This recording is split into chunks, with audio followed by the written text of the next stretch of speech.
Howdy everybody, it's Andy Nolch here with another KR, and this one is all about the Fundamentals of Thought DVD. It is a DVD review. This is a DVD that the church produces, and they first released it in like 2012, and I give it, I reckon, about 4 stars, maybe 4.5 stars. I mean, because it's got Scientology information in it, I put it in that category of like, you have to listen to it, you got no choice, because it's so important, the information in this. It's so important to your life, it's like a must watch, basically. But if I had to rate it, I would give it like 4.5 stars, I think. So if you're thinking of checking it out, I recommend going and looking into it. So what the church did is they made a DVD of the book Fundamentals of Thought, the book by L. Ron Hubbard, who created Scientology. I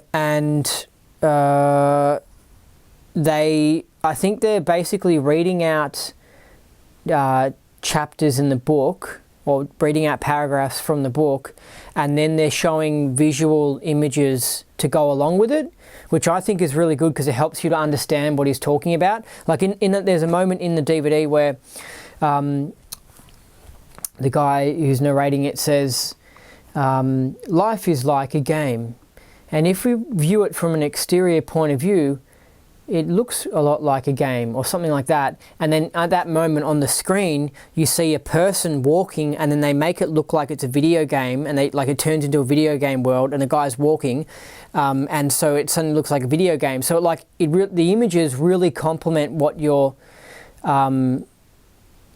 listening to, right? Which I think makes it a lot better than the book, to be honest, because if you're a Scientologist, or if you know a lot about the world, you can read something in Scientology, and then you can know examples of what is being spoken about. Like, let's say you read something by Hubbard that says something really simple, like, oh, governments are corrupt. Well, obviously someone like me who's a conspiracy theorist who knows a lot about the world and has been studying history a lot. When I hear someone say that, I'm like, yeah, okay, yeah. And I can, if I want, I could roll off about 10 million things that the government have done that are corrupt. And so I know that. But if someone doesn't know anything about government corruption, they can hear something that says the government's corrupt, and then they're like, okay, like they have no information to back that up.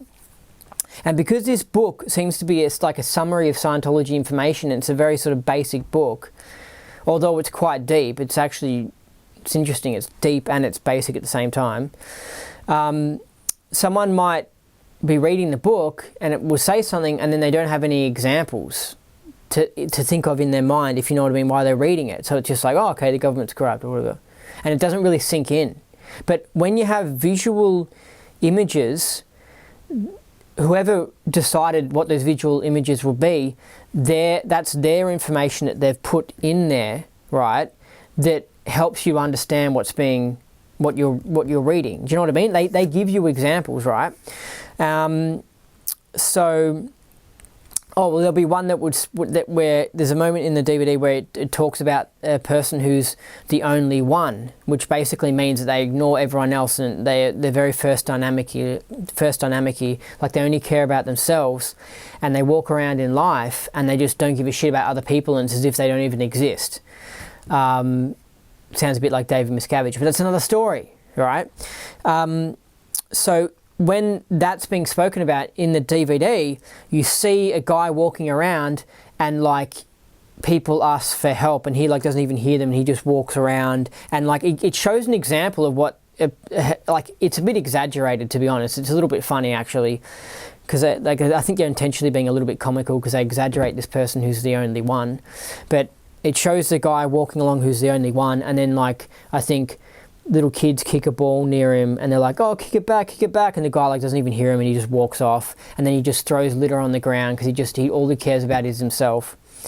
And so it gives you those examples, which helps you understand it, and that's what's really important, because I think when I first read the Fundamentals of Thought, I did sort of think it was pretty hard to understand. But then when you got a DVD, it helps you to understand it because you see the examples and you're like, oh, and things sink in more. And what's good about this is it's I guess it's a good sort of summary of some Scientology ideas, like philosophical ideas, like life is a game, and how, what is there? I'm trying to think. Like you learn about the ARC triangle, the 8 dynamics of life, and that, like the 8 dynamics of life are like the different parts of life. The cycle of action, which just is pretty simple. It's like how to do something. So if you want to clean a room, you start doing it, you clean the room, and then you finish it, and then you're done. And I know it sounds ridiculous, right? Like there's a start, then there's a change, and there's a stop. I know it sounds ridiculous to teach someone a cycle of action, but school doesn't teach these sort of things. And it just lays it down in a really simple way. It's just like, hey, this is how you do something, okay? You start doing it, and then you complete it, and then that's it, and you stop. Like it's, I know it sounds so basic and dumb, but it's actually good information because it's just like, oh, so I don't know, it just sort of straightens your life out and stuff. And I think that's what happens to people when they get into Scientology, because they hear these ideas that some of them are just so simple, but they're like, oh, but they help their life to make sense, you know? Because there are some people, I imagine, who, let's say at work, they start doing something, and then they stop, like they don't finish it, and they go off and they start something else, and then they don't finish it, and they go off and they start something else, and and then they've got like all these incomplete things, and they're shit at work, basically.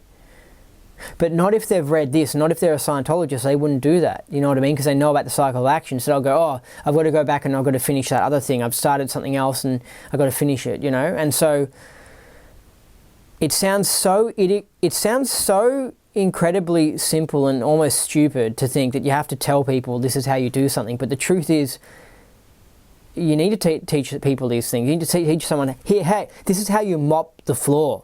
Okay, you start mopping the floor, you get all the floor mopped, and then you stop. And I know it sounds so ridiculous, but you start, you change, you stop. But some people really need to, like, I mean, I literally, like, I know my mum, for example, like, I'll see her start all these things and not really complete things. And then everything's just a mess. And it's just like, some people need to sit them down and go, look, this is how you do a cycle of action. You start, you change, you stop. That's how you do it.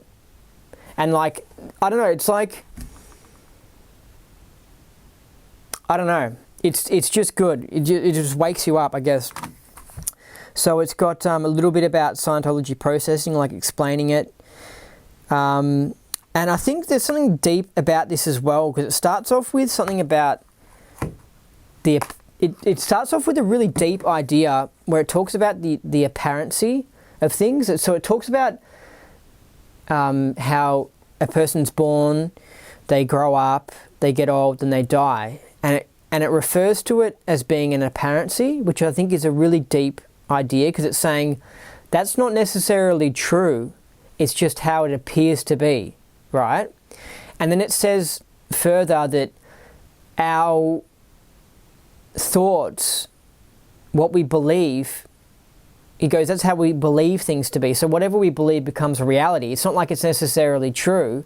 It's just, we just believe it and that makes it become true, which I think is a really deep idea. So someone listening to it, they might be like, whoa, what the hell? What do you mean? It's just like you're born, you grow up, you get old and you die. What do you mean that's happening just because I believe it's happening? And it's just like, yeah. That's the secret about life. The secret. You know that book or that TV show or whatever, The Secret? The big say, whatever you think becomes reality. That's the big secret. Is that whatever you think, and it tells you that. And that's one of the first things that this DVD addresses, is it tells you that's big secret that you need to know. You know, that what you think becomes reality. And I know lots of people just think that they can't control the universe and the world and all this sorts of stuff, so they don't try it, and they've never tried it, and they think that, okay, I'll try it now, I just want to make this table turn pink, and then it doesn't work, and then they go, see, it doesn't work, and it's just like, no, it's you can't just do that and reject it. Like give this idea an actual go. And I remember when I first came across it and stuff, I gave it a go. And it's really interesting because it's like, yeah, my life started turning more and more funky, and I noticed stuff in my universe changing. Like, whoa, like did my beliefs really create that? Like, for example, I've got a toothbrush that never gets old. Like its bristles are hard like it's brand new. It's an invincible toothbrush. And it's not like it's a special toothbrush that I bought, like an expensive one. I bought it years ago, right? But then I had a moment where I was about to go traveling, and I was like, the toothbrush was getting, like its bristles were kind of old, and I was like, sort of like, oh, this should sort of get replaced. And I was like, yeah, but it's all right for this trip. And I made the thought that like, it'll be all right, or something like that. Like I didn't try and specifically use this whole secret idea of the belief thing. I was just like, I just had the thought, like I didn't, I did it by accident basically. I was just like, yeah, this would be all right. Or maybe even, like, honey, I can't remember. Like maybe you actually did say something like, oh, I'll see if my thought can make it better or something. I can't remember, but I was like, I did have the belief that, yeah, it'll be all right for this trip. And then next time I went to use it, it was in brand new condition. I'm not kidding. The bristles had gone hard, and I was brushing my teeth with it, right? And I was like, I could actually feel how it was pushing hard on my teeth. And I was like, I thought that maybe I'd left some toothbrush paste inside it and had gone stiff, and that was why it was stiff. Do you know what I mean? Like, you know how you can pour a bit of toothbrush on the bristles and then let it dry, and it goes like rock hard. And I was kind of like, is this what happened to it or whatever? And then I finished brushing my teeth and I looked at it and I was like, what the hell? Like, why is this in good condition again? And then ever since then, it was in brand new condition. And then I checked my toothbrushes when I got home from this holiday to see if I'd accidentally switched toothbrushes with a brand new one or something, and I hadn't. And I was just like, what the hell? My toothbrushes turned brand new again. It was like my thought had done that. And this is why I believe all this unusual stuff, and this is why I'm doing this YouTube channel and trying to investigate things and read out philosophy and stuff, because I've had personal experience where I've seen my toothbrush, right? I didn't actually see the bristles go hard in front of my eyes, but I've seen an old toothbrush, then a week later it's brand new, and it's like, what the hell is going on? Like, this is wild. And there's no explanation for it. It's not like in the hotel, somehow my toothbrush got switched for a hotel toothbrush. Like, this was not a toothbrush that they give away free in a hotel that you can tell the difference. I mean, it's just amazing, right? Still have the toothbrush. It's years later. And not only that, I also noticed that other toothbrushes around me become in good condition again. Like, it is wild. Like, as in, I was, because at that time I was living in a share house, and in the toothbrush bowl or whatever, like a cup that had toothbrushes in them, there was a bunch of like other random people's toothbrushes, and they were all in like a worn out condition. They were all like old looking ones. And this was at the same time I had this idea, and I noticed that my toothbrush was brand new again, and I looked at these other ones in the bowl, and I remember noticing that, hey, like, they've improved. Like, as in, like, these toothbrush bristles have gotten better as well. Like, I don't remember thinking they were looking brand new like my toothbrush, but I remember noticing that, hey, they look kind of better. And I was just like, whoa, is my thought created reality, right? It's so wild, right? And then and I've had more instances, none as amazing as a toothbrush thing, because I've got the actual hard evidence of the toothbrush, which I'll keep forever. And I think that this might be some special ability that I have where I can buy other toothbrushes and they never wore out. Like, I know for sure, listen to me, I'm not joking, right? I know for sure, okay? All right, I remember years ago I had to buy toothbrushes. I don't have to buy toothbrushes anymore. They're all brand new. Why? Because my thought can create reality. And this is why Hubbard's so genius, and this is why his religion has a cult following, because people are like, whoa, this guy's a genius, and they love him and stuff, and they love the religion, because it's like catching on to the truth about life. How we're in some sort of video game where you can control it, right? And so I used to have to buy toothbrushes. It's just like, whoa. And other things in my life I noticed can sort of change as well. Like, for example, I'm not a fan of modern architecture. I think it's quite ugly. But recently, I remember seeing, I remember really noticing that the modern architecture is quite ugly. Like, because seriously, if you look at it, you'll notice it's very concretey and square-shapedy, and like, it was just crappy looking, right? They look like bunkers or whatever. They've like this bunker to military bunkers in fashion or whatever. Anyway, but then suddenly I started noticing the modern architecture was looking good. And I was like, what the hell? And I was like looking around, I was like, why are these are like, I was driving around the same area that I usually live in, and I was like, why do these modern houses suddenly start looking better? And what it was that like the paint colors had slightly changed, and like the wood frames around the window were now like a classy brown as opposed to like being painted like a grey, and it just was jazzed up a little bit, and like it had a little bit of decoration to it, so it was still the same crappy modern style square shape that I don't like, but the frames had a nice little trimming, and I was like, hey, this modern architecture is actually nice looking, like it's been fixed up. And I'm just like thinking, Jesus Christ, did my thoughts do this again? Like, Scientologists know the word of as is, where like you see something for as it is. So I saw the architecture for how shit it was, and then so it went away, and then it became nice. But it was just like, what the hell? It's basically as-ising is when you jinx something. Do you know how you go, oh, don't jinx it? You go, oh, I've been on time to work all the time this past month. How good's that? And then after that, suddenly you start coming late again, and you're like, what the hell? You jinxed it, right? And kids know about this, because as a kid you go, oh, I jinxed it, you know? But anyway, Scientologists call it as-ising, but it's actually something that exists in this universe. It's not a secret information. Scientology is life hacking. It tells you little hacks about life that make you go, whoa. You're like, but so I feel like maybe because I don't think I would have made the thought as well. I would have had the desire when I noticed how shit the architecture was. I would have had the desire, I want good architecture, because I feel nice looking things make everything look nice and improves life. And I don't want to be driving around with crappy, shitty houses. I mean, it's amazing me to think someone would spend $400,000 to build a shitty looking concretey square thing, and it's just like, all you have to do is put nice little wood things on it and a little decoration. It'll just jazz it up a bit and it'll make it actually look nice. Anyway, so that actually happened. So maybe it was my thoughts or the fact that I jinxed it or something. I think it was more the jinxing thing, because I don't specifically remember, I want these houses to look good, like, or going, I'm going to make these houses look good. But with a toothbrush, I sort of remember going like, this toothbrush will be all right, or specifically having a thought, and then going and packing my bags for the trip. But so you're driving around in the world, and you're like, whoa, what the hell? Why the hell is this architecture all good all of a sudden? And you're just like, this is just weird.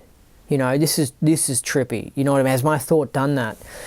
And then you hear about things like the Mandela effect, where you switch timelines or whatever, and you're suddenly in a different universe, and you don't know it, but you're in a different universe, and suddenly in this different universe the houses look beautiful or something. And so it's really weird. I don't know. What the hell? Maybe that's how belief works, how things are whatever you believe, because when you believe that, you switch into a parallel universe where that is what occurs. I don't know, but it's deep, but it's funky. And my life since I got into Scientology in 2010 has just gone on this rabbit hole of just like, what the hell, of just this cool funkiness of what the hell is going on. Like recently I've been looking into how, I know this is off topic, but I got to mention this because people have to realize how deep this information is in this, Anyway, recently I've been looking into the stories about how Hitler apparently fled his bunker at the end of World War II and went down to Argentina. And then there's apparently a huge German community in Argentina, and Argentina was a really nice South American country, and it's quite large, and it's got mountains and stuff.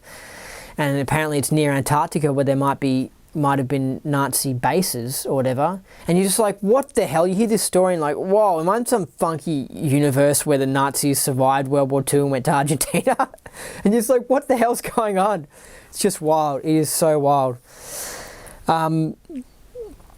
So, yeah, I mean, I can go on about the examples of the thought creating reality, but that's one of the first things, and I think maybe it was put there for a reason. One of the first things it says is, things are just whatever you believe them to be. And I've seen it with people. People start getting old because they use the example with old age or whatever in the DVD. People start getting old because they start thinking they're getting old. You know what I mean? But if you just keep on thinking you're young, you can stay young for a lot longer. You know, I'm not saying you can never die, but I do really think that positive thinking, and there's heaps of things about positive thinking and the whole secret and all this sort of stuff, is you get whatever you think. And some people can stay younger for a lot longer, you know.